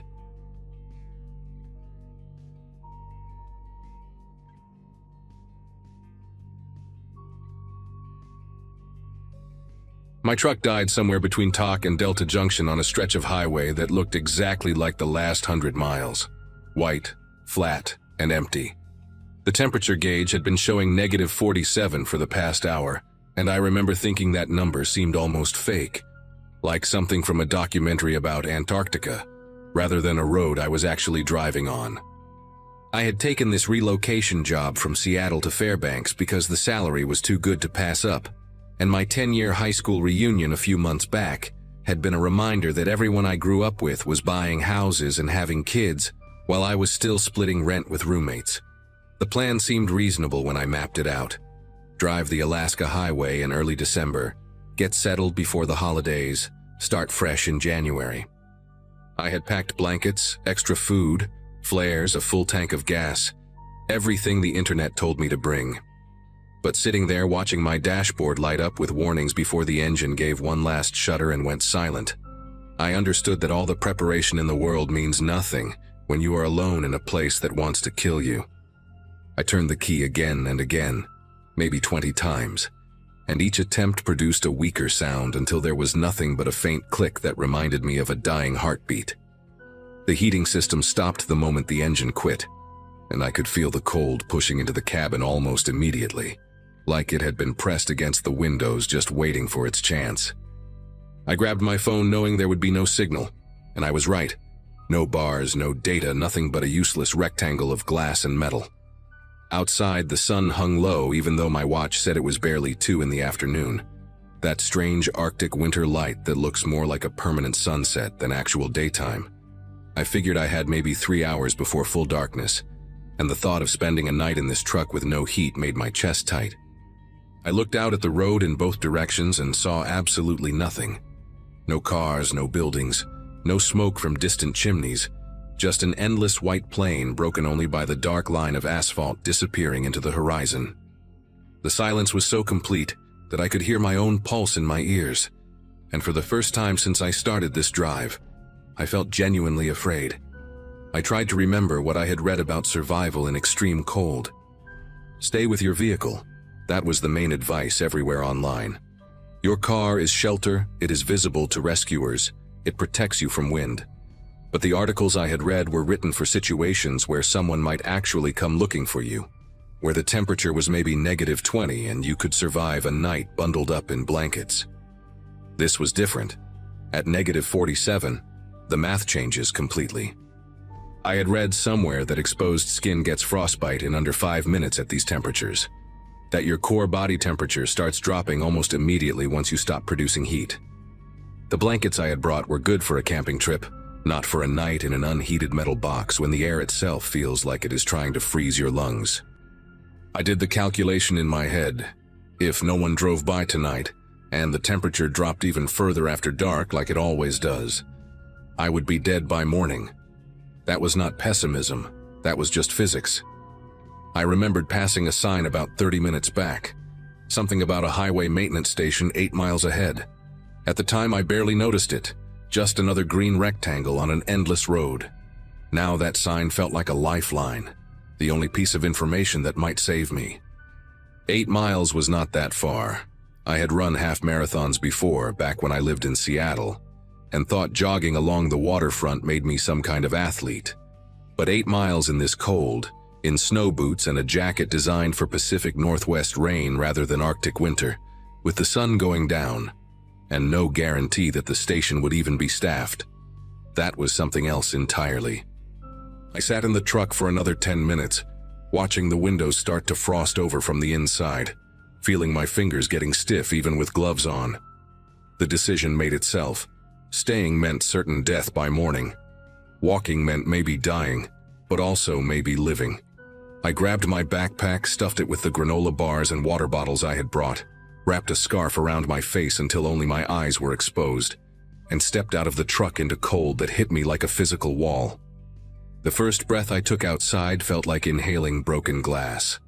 The air was so cold that my nostrils stuck together for a second, and I had to breathe through my mouth just to get oxygen in. My eyes watered immediately, and I could feel the moisture trying to freeze on my eyelashes, turning them stiff and clumped. I started walking north along the highway, keeping the asphalt under my feet because I knew that wandering off into the snow would mean losing my sense of direction within minutes. The snow on the road had been packed down by whatever sparse traffic came through, but it was still slippery, and each step required concentration. I told myself to keep a steady pace, not too fast because sweating would be deadly. I had read that wet clothing in extreme cold is basically a death sentence, that the moisture pulls heat from your body faster than the air alone ever could. So I walked like I was on a casual stroll, except every part of my body was screaming that something was wrong, that I should be running, that I needed to get somewhere warm right now. After maybe 20 minutes, I started to notice that I could not feel my toes anymore. I was wearing 2 pairs of socks and my heaviest boots, the ones I had bought specifically for this trip, and none of it mattered. The cold had found a way in, like it always does, creeping through the rubber soles and the insulation and the wool until my feet felt like blocks of wood at the end of my legs. I kept walking because stopping was not an option, but I started doing this thing where I would curl my toes inside my boots, trying to force blood into them, trying to feel anything at all. My fingers were next, even inside the gloves, even tucked into my jacket pockets. The tips went numb first, then the knuckles. Then that numb feeling started creeping up toward my wrists. I checked my watch and realized I had been walking for almost 40 minutes, which meant I had covered maybe 2 miles at most. The maintenance station was still 6 miles away, and the sun had dropped noticeably lower, painting everything in shades of orange and purple that would have been beautiful if they did not mean I was running out of time. Around the 1-hour mark, something changed in my head. I noticed it happening, which is the strange part. I was aware that my thoughts were getting slower, like my brain was a computer running too many programs at once. I would start thinking about something like how far I had walked or whether I should eat one of the granola bars, and then I would just lose the thread of it completely. I found myself stopping in the middle of the road for no reason, just standing there staring at the horizon, and I had to physically force myself to start moving again. My body wanted to stop. Every cell in me was saying, just sit down for a minute. Just rest. Just take a break. I knew that was the hypothermia talking, that sitting down meant dying. But knowing something and feeling something are 2 completely different things when your core temperature is dropping and your brain is not getting enough warm blood. I started talking to myself out loud, just to have something to focus on, just to keep my mind from drifting into that soft gray fog that kept trying to swallow my thoughts. The road started to look different after a while, or maybe I was just seeing it differently. I could have sworn there was a building up ahead at one point, a dark shape against the snow, and I walked faster toward it for maybe 5 minutes before realizing it was just a shadow, some trick of the fading light on the landscape. That scared me more than anything had so far. If I was already seeing things that were not there, how much longer before I walked off the road entirely without realizing it? The highway was my only guide, the only thing keeping me pointed in the right direction. And if I lost it, I would be wandering in circles until I collapsed. I tried to focus harder, tried to keep my eyes on the asphalt directly in front of me, but my vision kept going blurry at the edges, and I had to blink constantly to clear it. The tears would freeze almost instantly, gluing my eyelids together for a half second each time, and wiping them away with my frozen gloves just made it worse. I realized I had stopped feeling cold, which should have been a relief, but I knew it was actually a very bad sign. When you stop shivering, when the cold stops hurting, that means your body has given up trying to warm itself. That means you are in serious trouble. I do not know exactly when I left the road. That is the part that haunts me when I try to piece together what happened. The gap in my memory, where the highway just disappears, and suddenly I was walking through open snow, with no idea how I got there.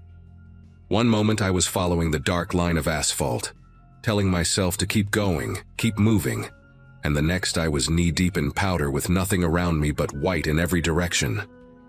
I must have wandered off during one of those foggy moments when my brain checked out, maybe saw another phantom building in the distance and walked toward it without thinking.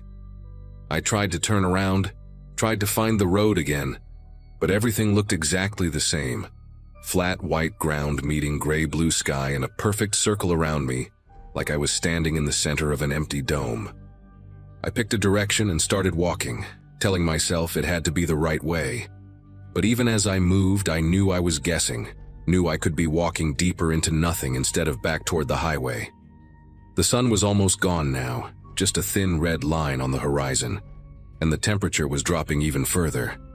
I could feel it in my chest, each breath harder than the last, like the air itself was thickening into something my lungs could not process. My legs stopped working properly somewhere in that white emptiness.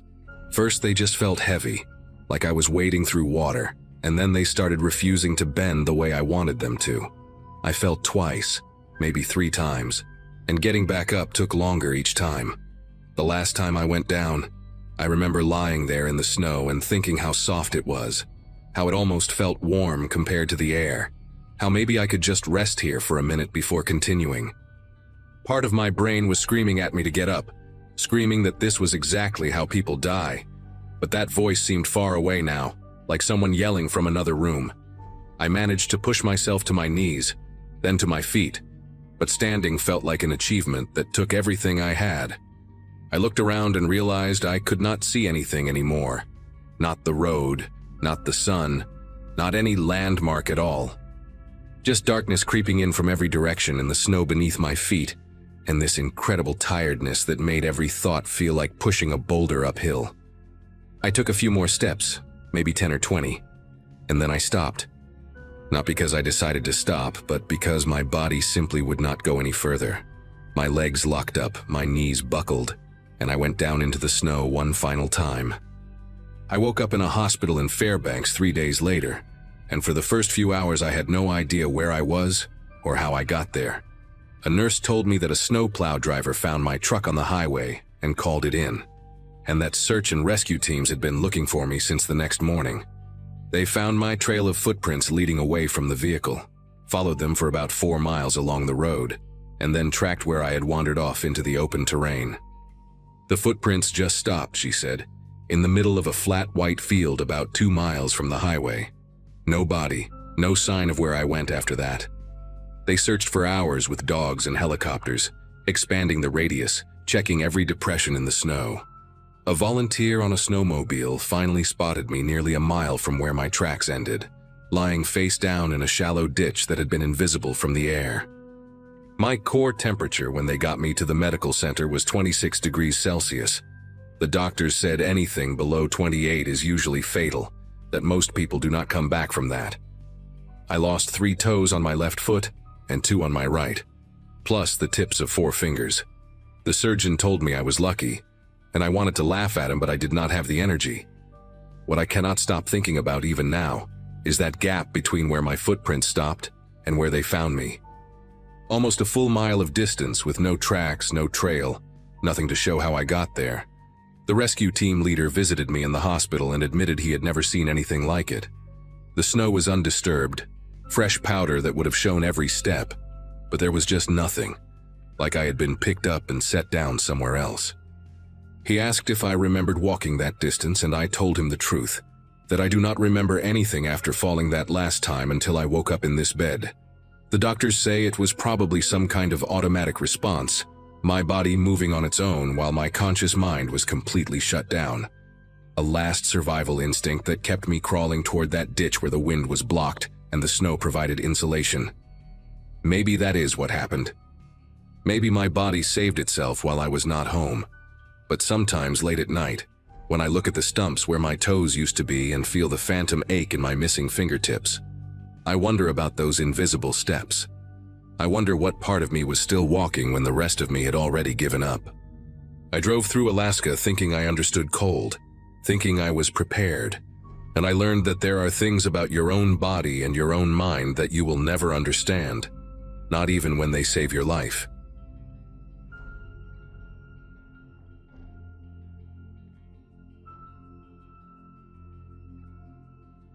Seattle had given me everything I thought I wanted: a steady job at a busy clinic, a decent apartment, friends who understood the chaos of 12-hour shifts. But somewhere around my 10th year as a nurse practitioner, the routine started to feel like a slow suffocation. I needed something different, not just a change of scenery, but a complete reset. The kind you only get when you put 1,000 miles between yourself and everything familiar. When I saw the posting for a public health position in Koyukak, a village of about 200 people in interior Alaska, something clicked. My nursing school classmates were buying houses in the suburbs, scheduling playdates, posting photos of their kitchen renovations. Meanwhile, I was signing a 2-year contract to work in a place most people could not find on a map. The salary was decent, housing was provided, and the job description mentioned everything from wellness checks to emergency response. My mother cried when I told her. My father just shook his head and asked if I had lost my mind. I arrived in Koyukak on the last day of August, when the tundra was still gold and rust-colored, and the daylight stretched past 9 at night. A bush plane dropped me at a gravel airstrip about half a mile from the village center, and a man named Irving Tukala picked me up in a battered pickup truck that looked older than me. Irving worked for the tribal council and had been assigned to help me settle in. He was maybe 60, with deep lines carved into his face and hands that looked like they had been shaped by decades of hard labor. He did not say much during the drive, just pointed out landmarks: the community center, the general store, the fuel depot. When we passed a cluster of houses set apart from the others, he slowed down slightly. "Moreau family," he said, his voice flat. "They keep to themselves." I nodded, not thinking much of it at the time. Small towns always have their dynamics, their unspoken boundaries. I had no idea that those 3 words would become the first thread of something I wish I had never pulled. My first few weeks went smoothly enough. The health clinic was a small building with peeling paint and equipment that looked like it belonged in a museum, but it was functional. I saw patients for everything from ear infections to diabetes management, and most people were friendly in that reserved, cautious way that comes from living in tight-knit communities. I learned to read the silences as much as the words. A woman named Ruthie Anaktavuk became my unofficial guide to village life. She worked at the general store and had a way of explaining things without making me feel like an outsider. She told me which families had been there for generations, which had arrived more recently, and which ones I should just leave alone. When I asked about the Moreaus, her face changed. Not dramatically, but enough for me to notice. "They handle their own problems," she said, and then she changed the subject to the weather forecast. I let it go, but something about her reaction stayed with me like a splinter I could not reach. It was mid-September when the first real incident happened. A young girl, maybe 7 or 8 years old, came into the clinic with her mother. The girl had a gash on her forearm that clearly needed stitches, deep enough that I could see the white of tissue beneath the blood. But when I started preparing the suture kit, the mother grabbed her daughter and pulled her toward the door. "We changed our minds," she said, not meeting my eyes. "It will heal on its own." I tried to explain the risk of infection, the likelihood of scarring, but she was already gone. I stood there in the empty exam room holding a needle and thread, feeling like I had just witnessed something I did not understand. When I mentioned it to Ruthie later that day, she got very quiet. "That was Celeste Moreau," she finally said. "Her daughter Elise. They do not come to the clinic, they never have." I asked her why, and she just shook her head. "Some questions are better left alone out here." October came fast, and with it the cold. Not the crisp autumn chill I knew from the Pacific Northwest, but something deeper. A cold that seemed to seep into the walls, into your bones, into your thoughts. The daylight was shrinking rapidly, and by the end of the month we had maybe 6 hours of weak sunlight before the darkness swallowed everything again. I spent more time in the clinic going through old records, partly out of boredom, and partly because the incident with the Moreau girl kept nagging at me. The filing system was a mess. Decades of paper records stuffed into cabinets with no real organization. But as I started sorting through them, patterns began to emerge. Death certificates mostly. In a village this small, you expect to see deaths from the usual causes: age, accidents, the occasional illness. What I did not expect was how many of those accidents involved the same handful of family names: Moreau, Ivanov, Tulik.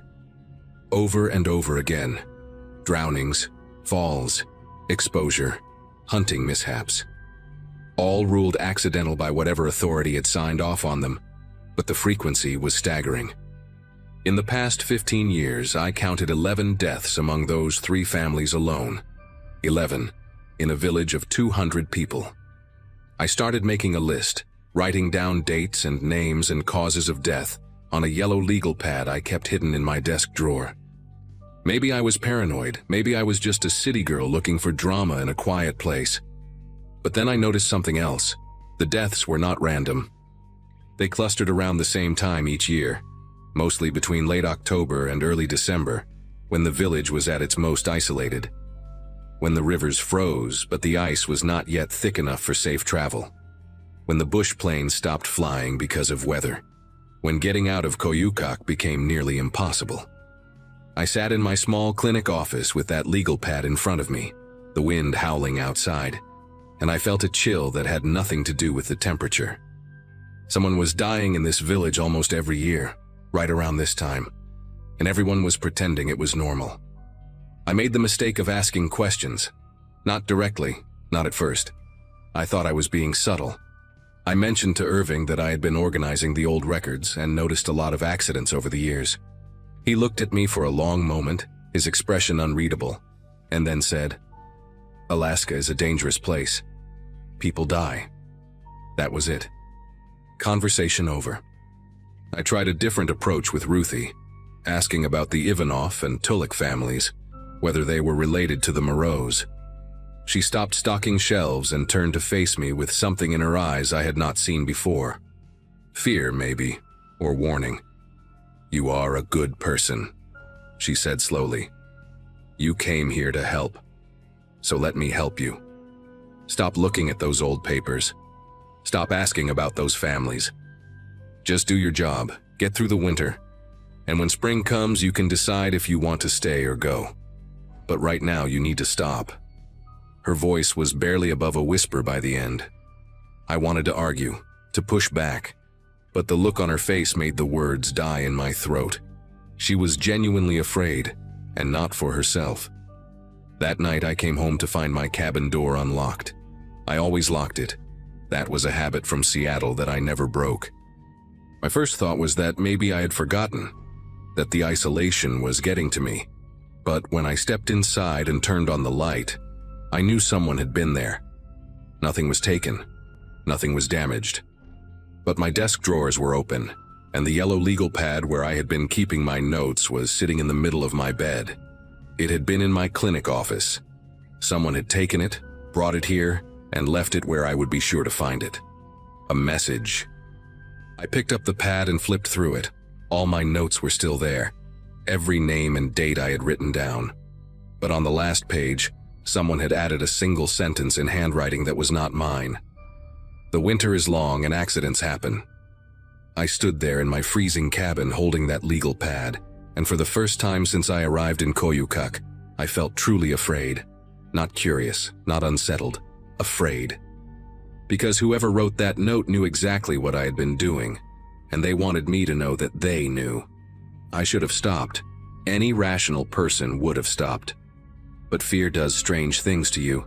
Sometimes it paralyzes, and sometimes it pushes you to do exactly what you should not do. The next morning, I went to the tribal council office and asked to see the village census records from the past 20 years. The woman behind the desk, someone I had never spoken to before, looked at me like I had asked for the nuclear launch codes. She said the records were not available to outside contractors, that I would need special permission from the council elders. I asked how I could get that permission. She smiled without warmth and said the council only met once a month, and the next meeting was not until December. I walked out of that office knowing I had just put another target on my back.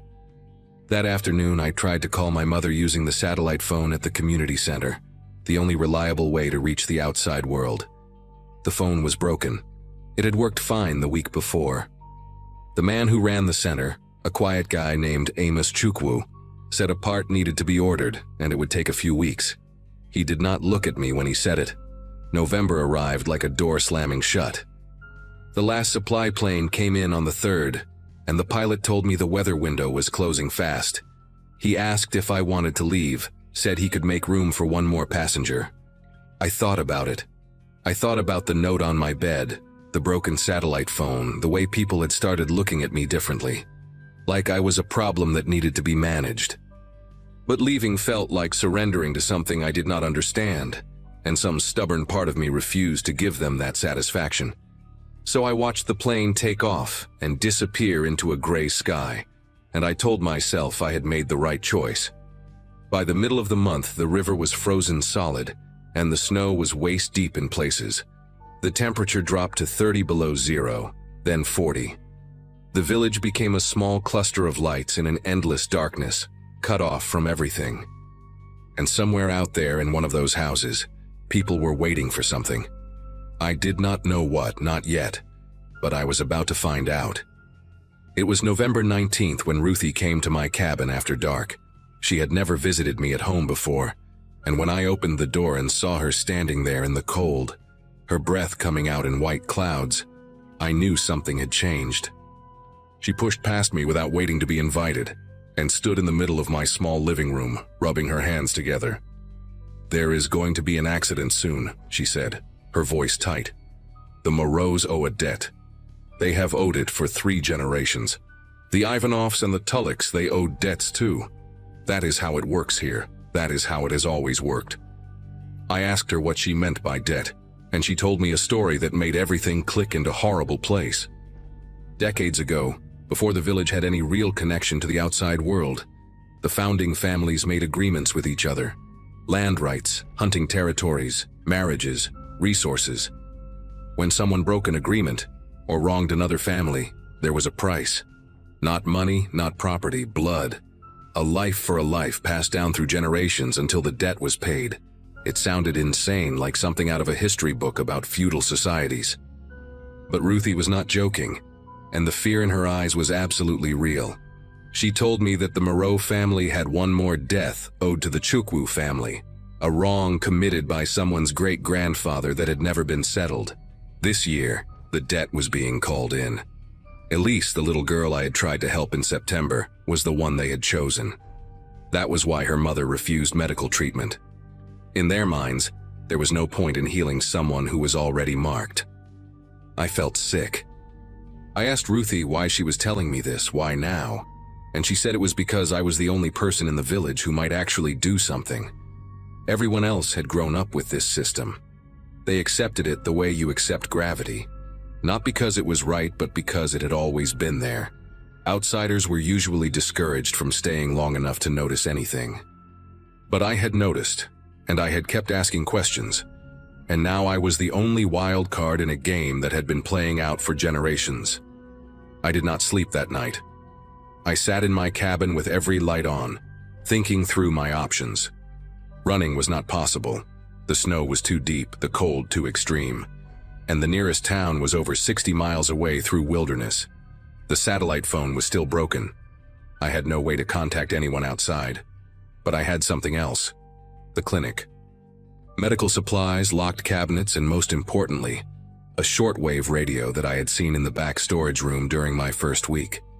It was old and covered in dust, probably left over from the 80s, but it might still work. Before dawn, I walked to the clinic through knee-deep snow, my flashlight cutting a thin beam through the darkness. The radio was exactly where I remembered it. Took me almost an hour to figure out how to operate it, my fingers numb and clumsy. But finally I managed to reach a state trooper station in Fairbanks. I told them everything: the pattern of deaths, the threats, the little girl who was in danger. The officer on the other end sounded skeptical at first, but something in my voice must have convinced him, because he said he would send a team as soon as the weather cleared. He told me to stay inside, keep my head down, and wait. The next 3 days were the longest of my life. I stayed in the clinic, sleeping on the exam table, eating canned food from the emergency supplies. On the second day, someone tried the door handle in the middle of the night. It was locked, and whoever it was eventually went away, but I did not close my eyes again until morning. On the fourth day, I heard the sound of helicopter blades cutting through the frozen air. 2 state troopers and a child welfare officer landed on the outskirts of the village, and within hours, Elise Moreau was in protective custody. I do not know exactly what happened after that. I was evacuated on the same helicopter and never went back. I heard later that several people were arrested, that the investigation uncovered evidence of at least 7 deaths that were being reclassified as homicides. The village of Koyukak was all over the news for a few weeks, and then the world moved on to other horrors. I still have the yellow legal pad with the threat written on the last page. Sometimes I take it out and look at that handwriting, and I wonder who wrote it. I wonder if they are still out there in some other small place keeping old debts alive. And I wonder how many other villages exist where the winter is long and accidents happen and nobody asks why.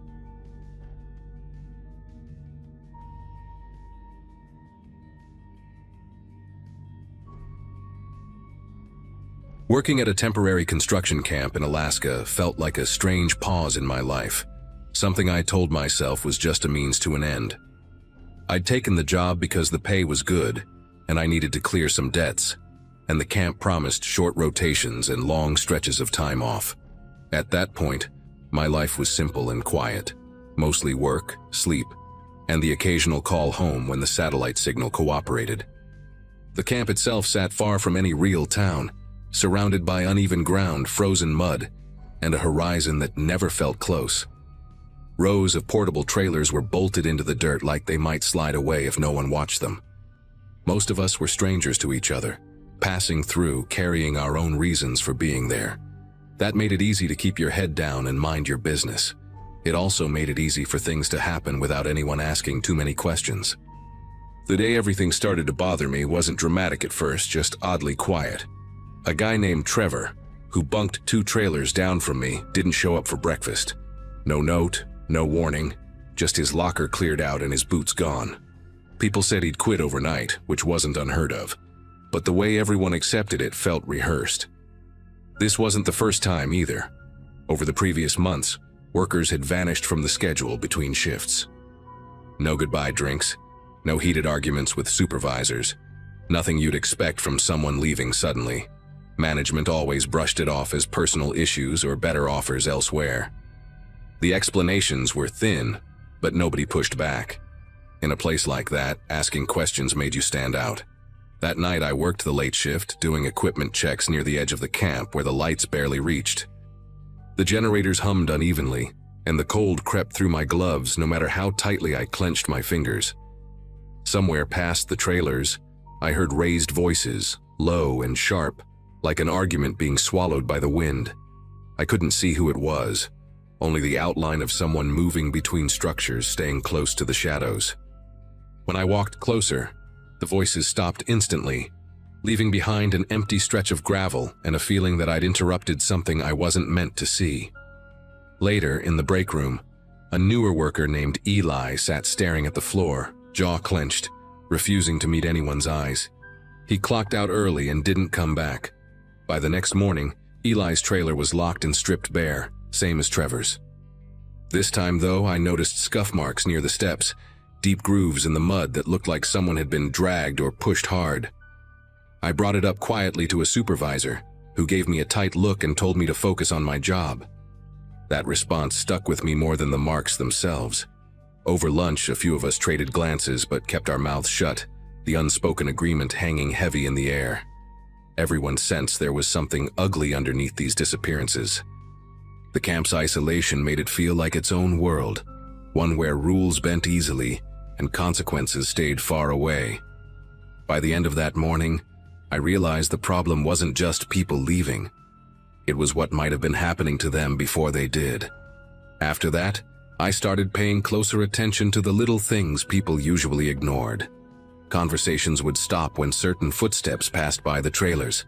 A few workers flinched at raised voices, even when it was just joking around. One night during dinner, I noticed bruising along the neck of a guy named Marcus, half hidden by his jacket collar. When I asked if he was okay, he forced a laugh and said he'd slipped on ice. The explanation didn't match the marks, which were too narrow and uneven. He left camp 2 days later without collecting his last paycheck. Management posted his position as open before his bunk was even cleaned out. It felt like the camp itself swallowed people whole, erased them, and moved on. The tension peaked during a night shift when one of the welders, Aaron, failed to check in at the end of his rotation. His radio crackled with static when we tried to reach him, and the supervisor delayed organizing a search, insisting Aaron probably wandered off to cool down somewhere. That excuse made no sense in freezing conditions, especially with the terrain around us. When we finally went looking, we found his helmet near a storage container, dented and smeared with dark residue. No blood trail, no signs of a fall, just silence and the wind dragging loose plastic against metal. By morning, Aaron was officially listed as having quit mid-shift. Seeing that typed out on the board felt unreal, like watching someone rewrite reality. A few days later, investigators arrived after someone finally contacted authorities outside the camp. They spoke to us one by one in a makeshift office, asking careful questions about threats, fights, and people leaving suddenly. What surprised me was how similar everyone's stories were once they felt safe talking. Intimidation in dark hallways, warnings delivered in whispers, physical confrontations that were never reported. One name kept surfacing, always followed by nervous pauses. The camp setup made it easy for one person to control space and information, especially with new workers rotating in constantly. Oversight was minimal, records sloppy, and complaints quietly buried. Listening to it all laid out made me realize this wasn't a series of bad coincidences. The investigation uncovered years of ignored reports and unofficial settlements, all designed to keep the project running without disruption. The person responsible had learned exactly how far they could go, without triggering intervention, exploiting isolation and fear like tools. Workers who resisted were pressured into leaving, while others stayed silent to protect their paychecks. Eventually, the suspect was removed from the site under guard, though details were never fully shared with us. The camp didn't shut down, it just adjusted, pretending the problem had been solved cleanly. Even after things returned to a surface-level normal, the atmosphere never recovered. Every sound after dark carried weight, and trust between co-workers felt permanently damaged. I stayed long enough to see the investigators leave and the company issue a short statement about improved safety protocols. Nothing about the people who vanished, nothing about Aaron, nothing about the fear that had settled into the camp like a second climate. A few trailers were moved, a new supervisor rotated in, and we were told to report anything unusual. The words sounded empty by then. At night, the camp still felt watched, even with extra lighting and new faces around. People avoided being alone after dark, pairing up for cigarette breaks or bathroom runs. Sleep came in short, shallow bursts, broken by every sound of metal shifting or boots crunching outside. The place had learned our routines, and we couldn't unlearn what it had shown us. The day I decided to leave came quietly, without drama. I packed my duffel in the early morning, hands moving on instinct while my mind replayed small moments I hadn't questioned before. The way certain doors were always locked, the lack of cameras near storage areas, the silence from management when complaints surfaced. None of it felt accidental anymore. I turned in my badge without explaining myself, and no one asked why. That part disturbed me the most.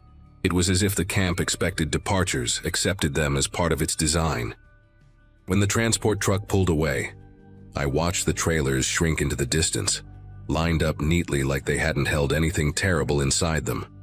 Months later, back in normal life, the memories still surface at odd times. A generator hum can pull me right back to those nights, or the smell of diesel mixed with cold air. I read about similar camps online, and see the same patterns repeated in different places.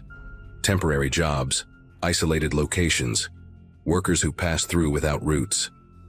It creates gaps where accountability should be, and those gaps invite the wrong kind of people. I don't know what ultimately happened to everyone who disappeared. Some may have escaped before things got worse, others might not have been so lucky. That uncertainty is harder to live with than a clear answer. I'm sharing this here because places like that don't advertise their dangers. They sell opportunity, fast money, and the idea that you can endure anything for a short time. What I learned is that isolation changes the rules, and silence can be trained into people without them noticing. If you ever find yourself somewhere remote where people vanish quietly and no one wants to talk about it, pay attention. Leaving without explanation might look strange from the outside, but sometimes it's the only option left. I walked away with my life and a story that still doesn't sit right. Others didn't even get that much.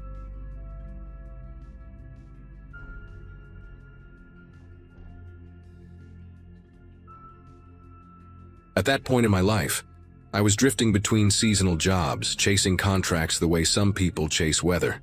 Alaska felt like the right kind of distance. I was in my late 20s, traveling alone, working temporary gigs wherever someone needed an extra pair of hands before winter shut everything down. I didn't have much tying me anywhere, just a packed car, a notebook with phone numbers, and a habit of trusting my own planning a little too much. That morning started like dozens of others on the road. Cheap coffee, stiff muscles, and a long stretch of highway waiting ahead. I remember thinking that if I could reach the next town before dark, everything would stay on schedule. The light was already thinner than I liked, stretched low and pale across the road. Still, nothing about the day felt dramatic or unusual. It felt routine, and that's what makes it hard to explain now. The roadside stop sat alone against miles of nothing. A squat building with buzzing fluorescent lights, and a parking lot chewed up by gravel. Inside, the air smelled like burnt coffee and old fryer oil, the kind that sticks to your clothes. The woman behind the counter had tired eyes and kept glancing at the clock on the wall, tapping her pen like she was counting down to freedom.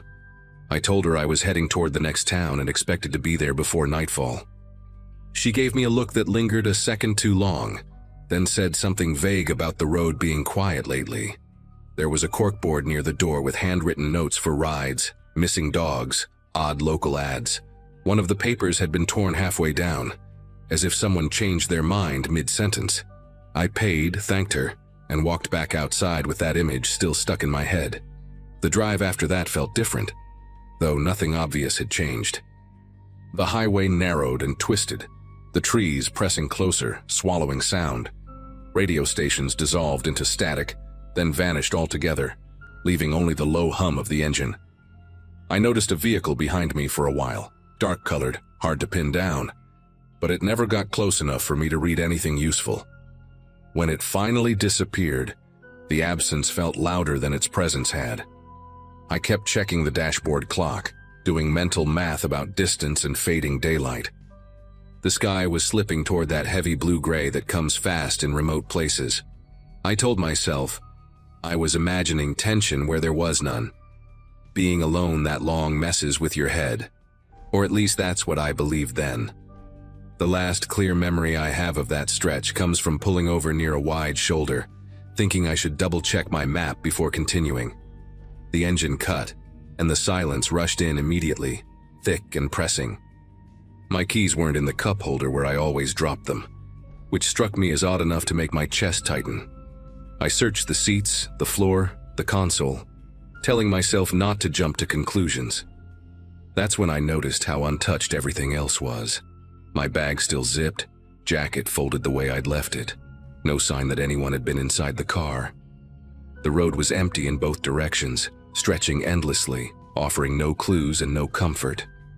Standing there, surrounded by wilderness that didn't care whether I existed or not, I understood how easy it would be for someone to vanish without a sound. What I didn't realize at the time was how quickly small decisions start stacking up when you're isolated. I stood there longer than I should have, listening to the wind scrape through the brush and feeling watched without seeing anyone. After a while, I noticed impressions in the gravel that didn't match my tires, faint but fresh, angled as if another vehicle had stopped nearby and then rolled on. It bothered me enough to make me scan the tree line, counting breaths, telling myself to stay calm and practical. I locked the car out of habit even though I couldn't find the keys, and that contradiction made my head spin. The light kept thinning, draining color from everything, and the idea of waiting there suddenly felt reckless. I decided to walk a short distance down the highway, thinking maybe the keys had fallen when I stepped out. That choice still echoes in my mind. The road felt longer on foot, every sound magnified by the emptiness. Gravel shifted under my boots, loud enough to make me wince. After a few minutes, I heard an engine somewhere behind me, slow and steady, not rushing. I moved closer to the shoulder, rehearsing what I'd say if someone stopped, friendly but guarded, grateful but not desperate. The vehicle passed without slowing, close enough that I caught a glimpse of the driver's profile. Eyes forward, jaw tight, both hands high on the wheel. No wave, no acknowledgement. The wind carried the smell of exhaust for a moment, then swallowed it. That was when the reality of my situation settled in fully. Night was coming fast, and I was suddenly very alone. I turned back toward my car, faster now, heart pounding for reasons I couldn't neatly explain. The sky had deepened into a dull, bruised color, and the forest on either side looked denser than before, like it had crept closer while I wasn't looking. When I reached the spot where I'd left the car, my stomach clenched, not from panic, but from disbelief. The car was still there exactly as I'd left it, but the driver's door stood open a few inches. Inside, nothing was disturbed. No broken glass, no mess, no obvious signs of interference. Just the quiet and the open door, waiting.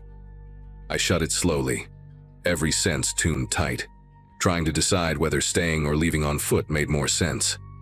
I spent that night inside the car, curled up low, conserving heat and listening to every shift in the air. At some point, footsteps passed nearby, careful and measured, stopping just far enough away that I couldn't pinpoint them. No voice, no flashlight beam, no sudden movement, just the unmistakable sound of someone standing there, deciding something. Eventually, the steps retreated, dissolving back into the dark. When morning finally came, gray and weak, the keys were sitting on the hood, neatly placed as if to be found. I didn't question it. I got in, started the engine, and drove until I reached a town with people and noise and walls. I reported what happened, and searches were done, but nothing else turned up. Even now, I don't know who was out there or what they wanted. I only know that the isolation didn't protect me. It exposed me. After I reached that town, everything moved fast in a way that felt unreal.